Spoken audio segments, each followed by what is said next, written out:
Roar! Ew.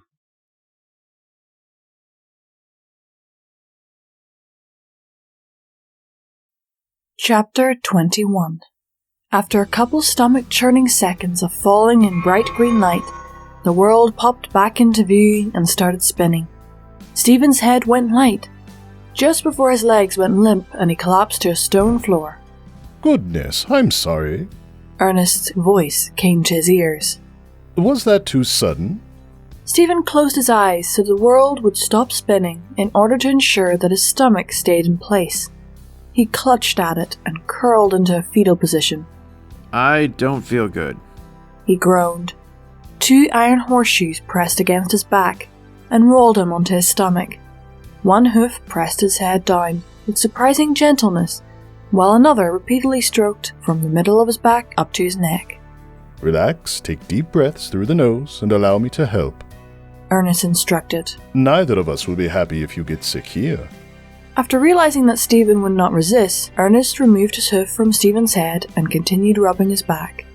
Stephen ignored the torrent of questions swirling through his mind in favor of following Ernest's advice and waiting for his stomach to settle. About a minute later, Stephen felt the blood return to his head, his heart rate slowed, and the queasy sensations receded. Slowly, he opened his eyes and found himself inside what looked to be a stone cathedral. The arched ceiling was about 30 feet high, slate grey, and supported by a wooden frame. 7 concrete pillars, each bearing unlit torches, were spaced about 10 feet apart across 2 of the walls.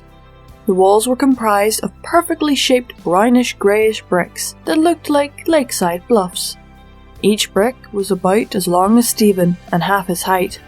3 doors separated different rooms from the main chamber, where Stephen was lying currently.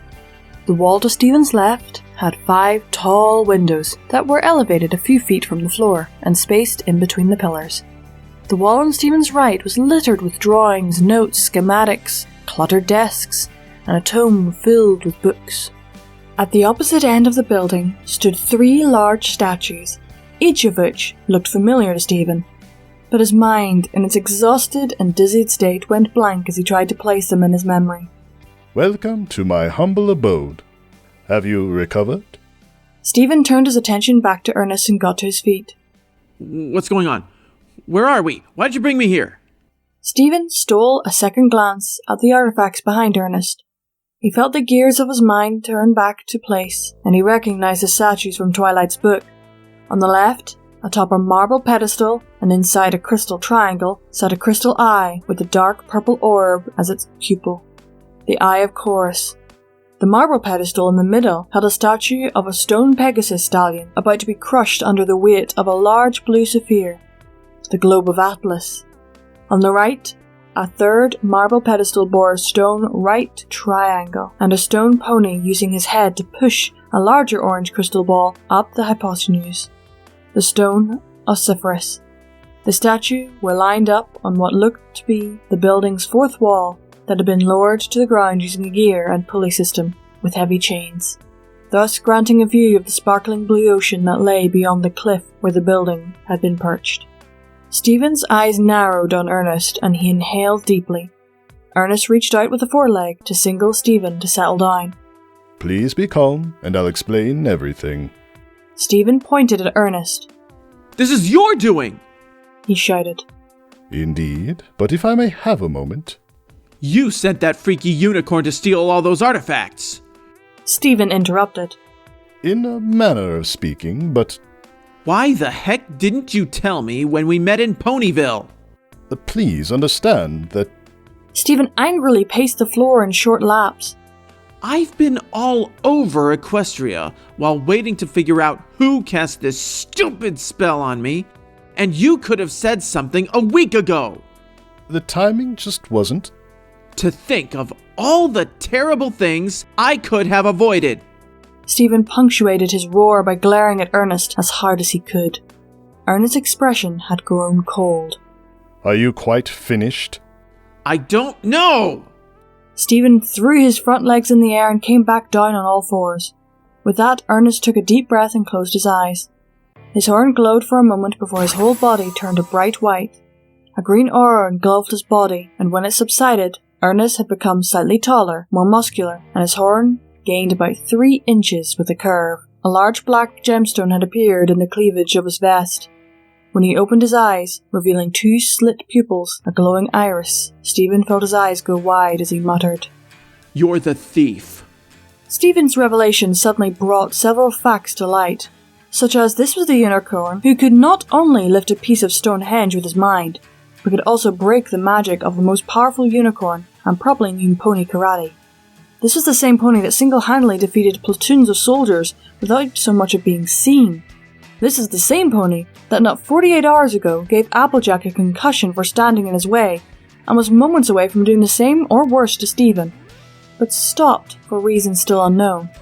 This is the same pony that Stephen was currently facing alone in a stone prison at the very centre of who knows where, with the only opportunity of escape being off a cliff and into the ocean. All of the anger Stephen felt moments ago melted away into petrified fear. "What do you want with me?" He stuttered. Ernest stroked his chin for a moment before looking to Stephen as sincerely as one could with those eyes. "What do you want with me?" Stephen felt an eye twitch and he shook his head. "I don't believe you. Pinkie Pie suggested that last week, and I didn't believe it then either." He motioned to the row of artifacts in the back of the room. "You don't need to go through all this to make a friend." His voice involuntarily rose again. "Shoot, the first time we met you were making friends with Pinkie just fine. Why did you need to disrupt my entire life to make a friend?" Ernest walked past Stephen. When Stephen turned around, Ernest motioned towards the large double doors at the front of the building. Reluctantly, Stephen stepped forward and followed Ernest. Stephen was led outside to the same sunny day that he had been experiencing in Canterlot. The front yard of the building was nothing but a large vegetable garden, with a stone path running down the middle and leading towards a gate in the centre of a cobblestone wall that surrounded the building. Stephen could hear the distant crashing of ocean waves and the occasional gully cry. About halfway towards the gate, Ernest resumed talking. Back when I was a strapping chestnut-colored colt, I was accepted into the first class of Celestia's School for Gifted Unicorns at the castle of the Royal Pony Sisters. That was a little more than 300 years ago now. 300 years? How is that possible? In good time, Stephen. Ernest's horn lit up, and a crack started turning gears, which opened the heavy gates, revealing a vast scape of tropical islands and steep cliffs. Ernest did not leave much to admire the scenery, and continued walking.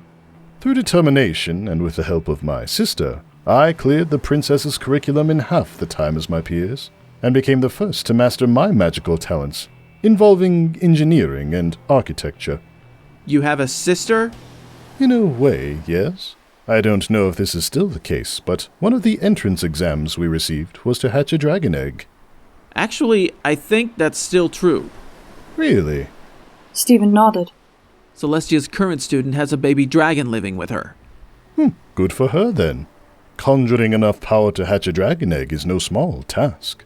But from there, I adopted the baby dragon as my sister, and named her Avalrog. There was a moment of silence as they started walking down a hill towards a beach at the bottom.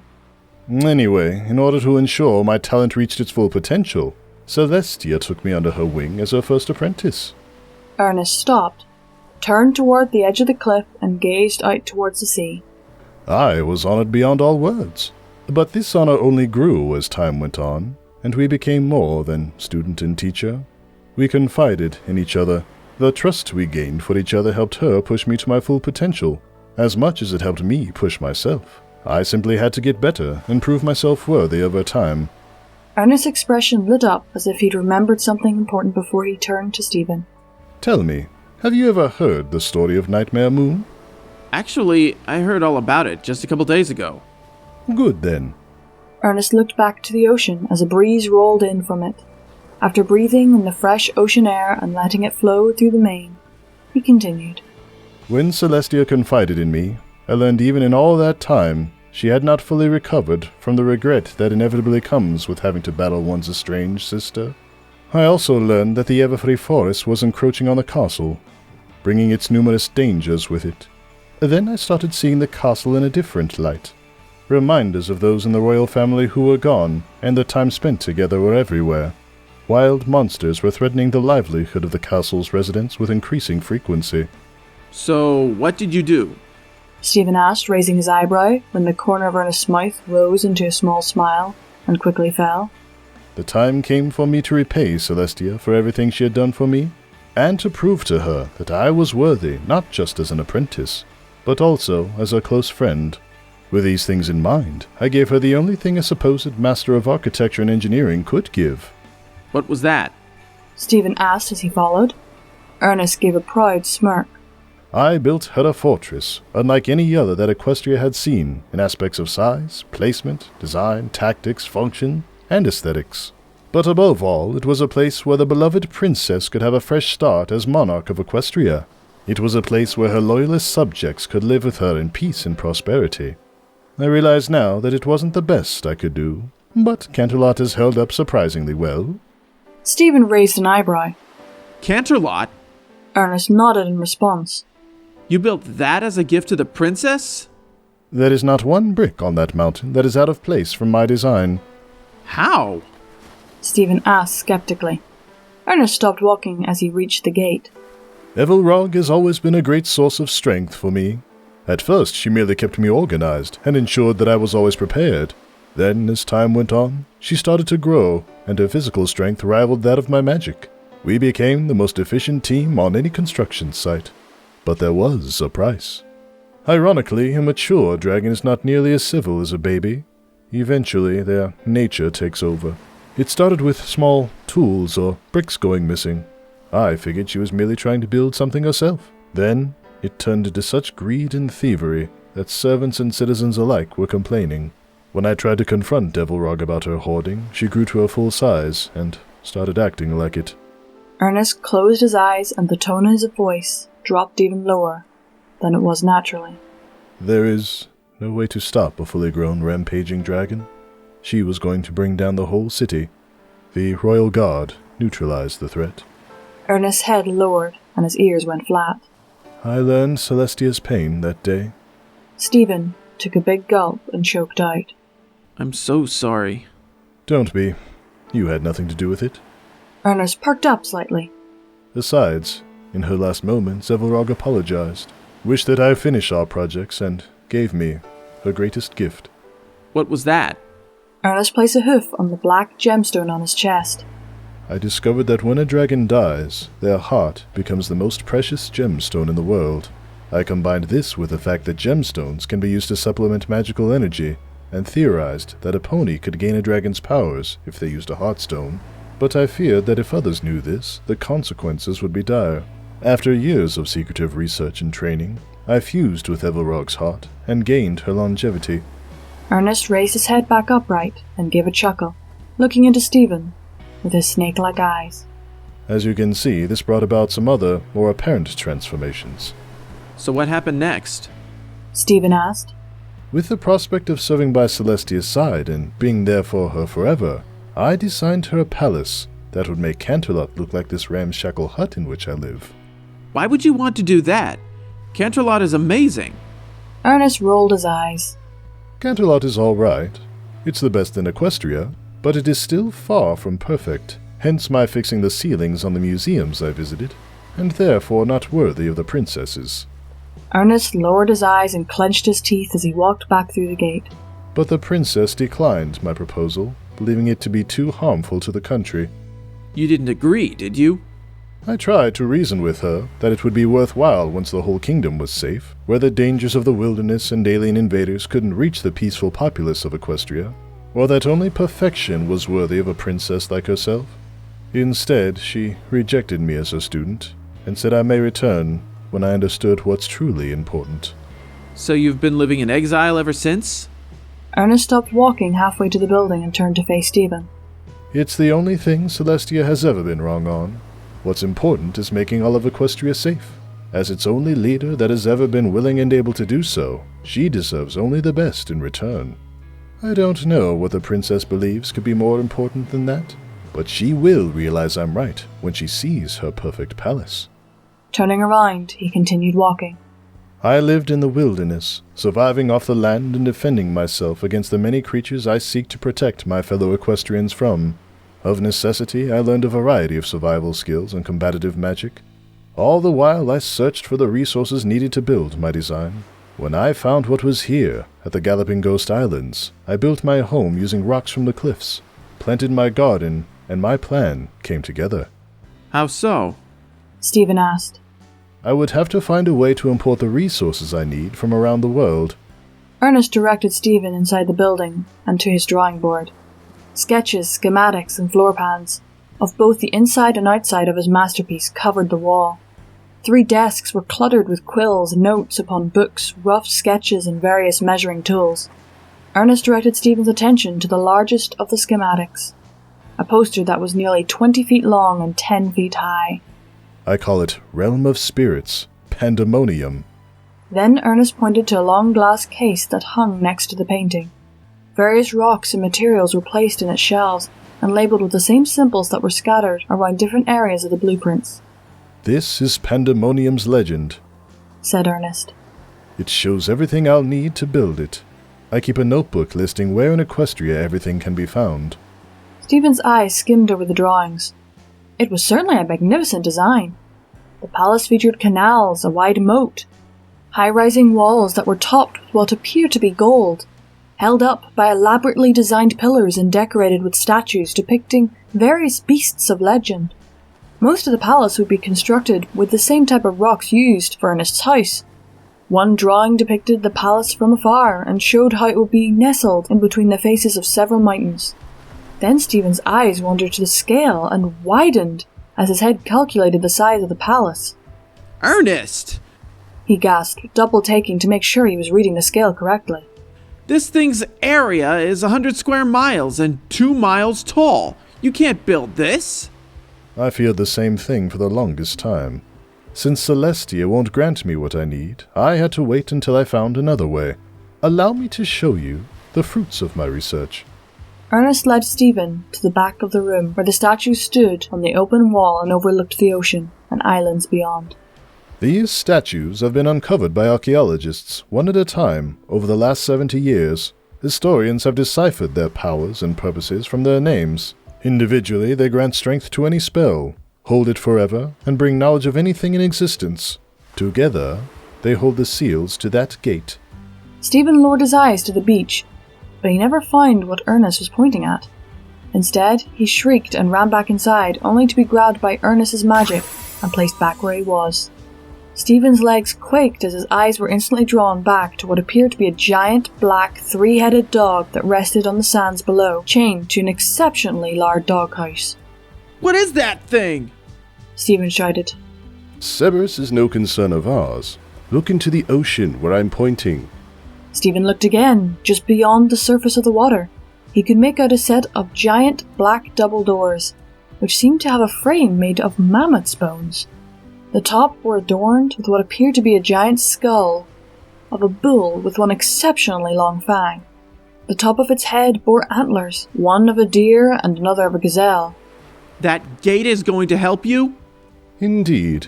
I realized if the legends of these artifacts were true, they would be my only chance to prove myself to Celestia. When combined, they can be used to break the seal of the gate's key and open the gate. Ernest's horn glowed and one of the pockets on his vest opened.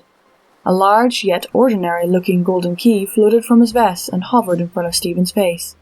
He followed its path around its head and to a short stone, Malianth, on the edge of the cliff, which seemed to have a keyhole carved into it. The green ore around the key faded and it dropped into the base of the monolith. According to legend, only a willing earth pony of sound mind can turn the key. That, my friend, is what I was hoping you would come in. Ernest started walking back into the building. Stephen followed close behind. Finally, we get to the part that explains why I'm here, right? Indeed, said Ernest, as he turned inside and walked to his bookshelf. After examining it for a moment, he levitated a thin green book with a tattered cover from the shelf. This is the journal of Hugo the Dreamer, a unicorn tribe philosopher who was heartbroken when his true love, Princess Platinum, ventured into the wilderness with Clover the Clever to find a new land for the unicorns. Clearing a spot with his foreleg, Ernest opened the book's wrinkled brown pages and set it on the desk.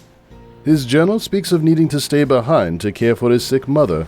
Since he couldn't be with Platinum, he conceptualized the Spirit Traveler spell. After consulting Starswirl the Bearded, 3 levels of the spell were written. The first level brings the target spirit to the caster while they sleep, but there was a limit to how far the spell could reach, and Hugo could only hold it for a few hours before needing to replenish his magic. The second level could bring the target spirit to the caster in the form of an apparition at any time, as long as the target was willing and in range. Starswirl had to cast this spell himself, and could only hold it for a few hours. The third level was deemed by Starswirl to be impossible for unicorns to perform. That is what brings your spirit to Equestria, with a complete Earth Pony body. With the help of those statues, right? Stephen asked. Precisely. One of my friends figured it out earlier this week. Those artifacts are the only things strong enough to overcome the spell's limitations, such as distance, strength, finding your target. Stephen glowered at Ernest as he continued. And bypassing the need for the target's consent. Ernest nodded enthusiastically. To a degree, yes.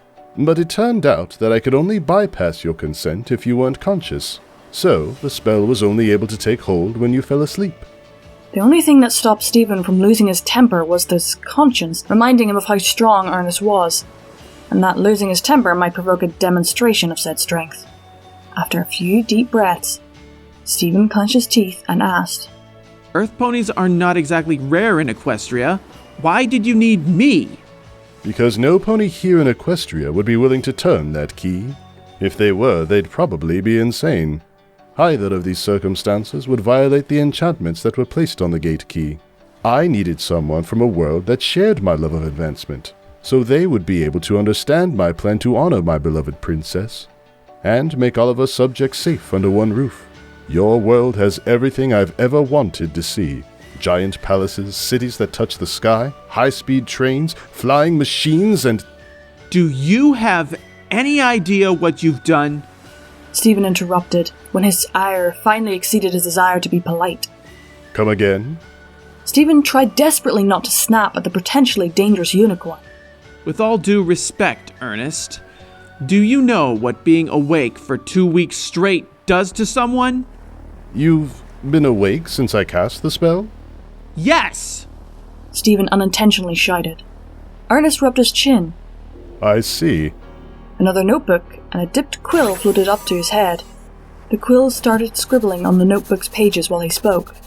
Perhaps a spirit body can't sleep since your mind is still conscious in its dream state when the spell takes hold.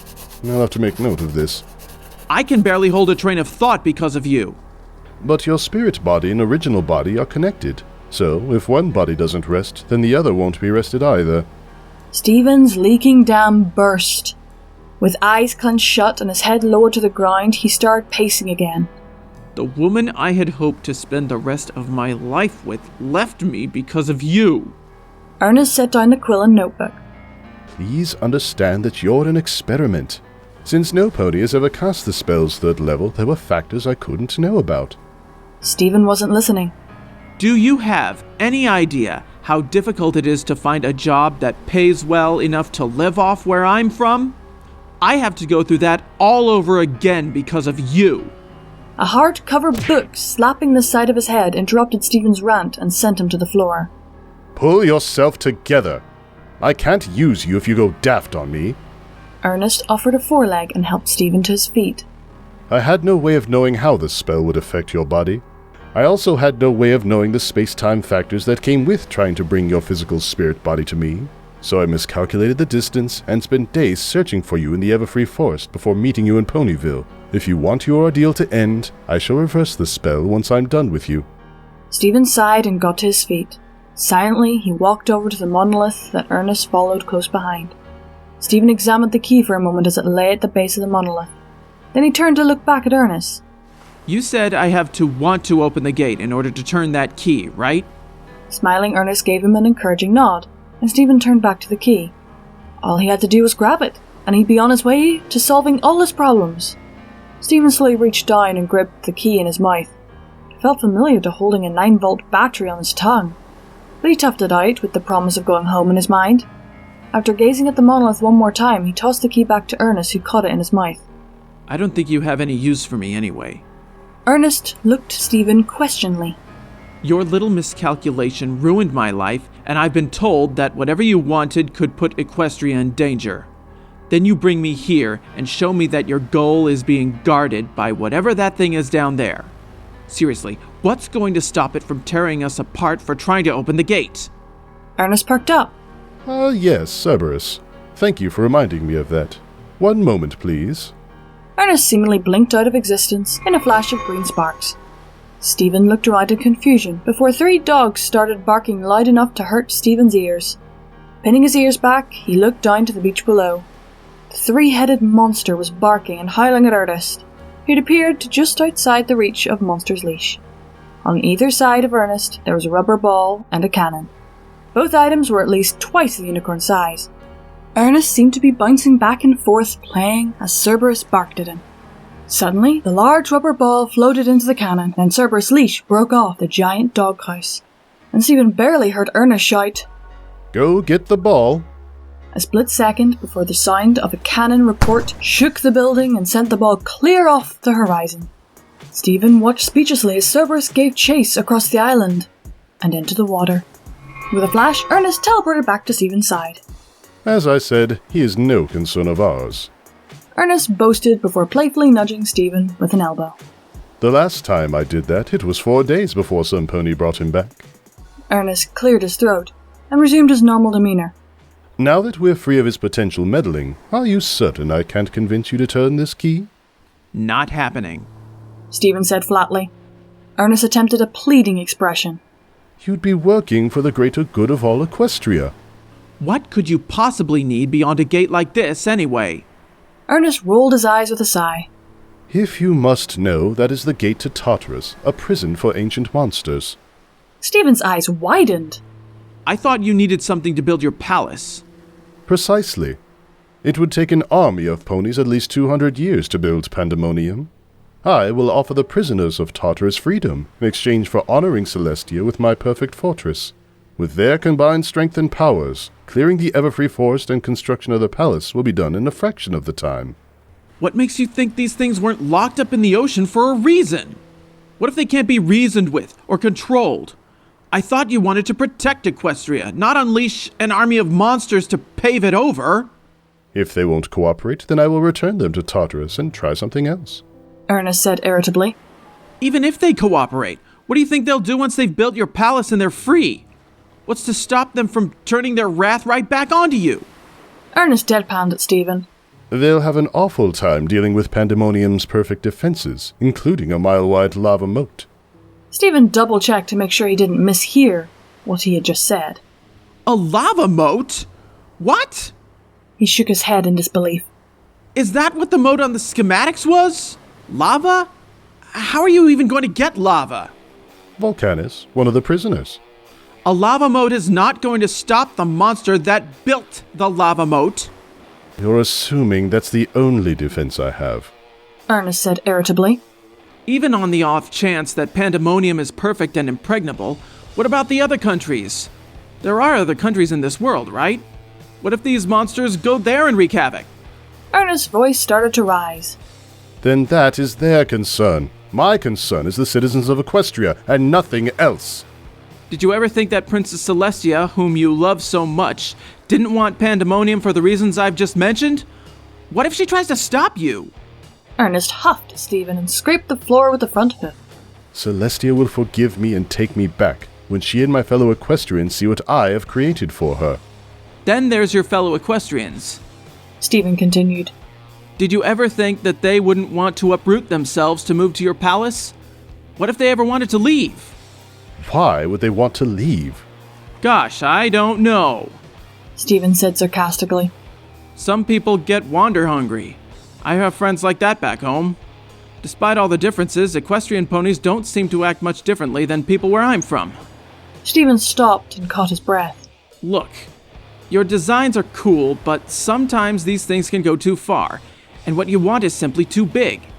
You'd have to level these islands for the bricks alone.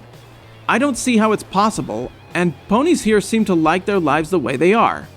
So, I won't help you destroy an entire country for the chance to build one city. Be happy with what you've already made. Maybe Celestia will want to be friends with you again. That would be nice, wouldn't it?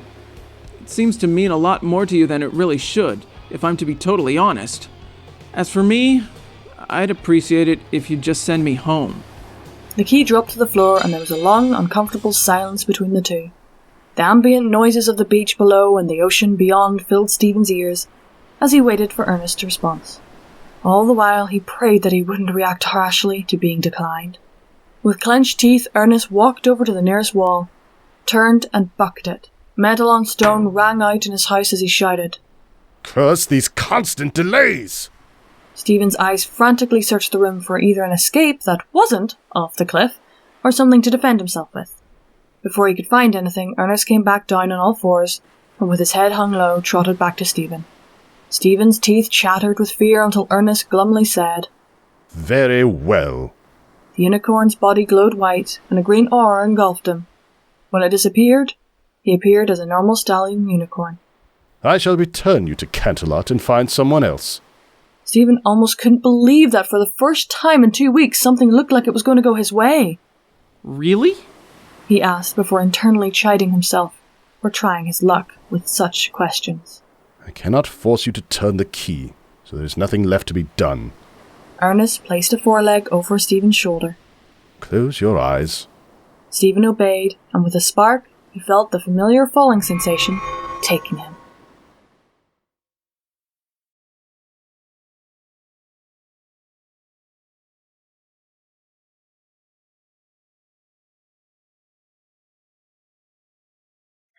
And a howling thank you to my Patreons.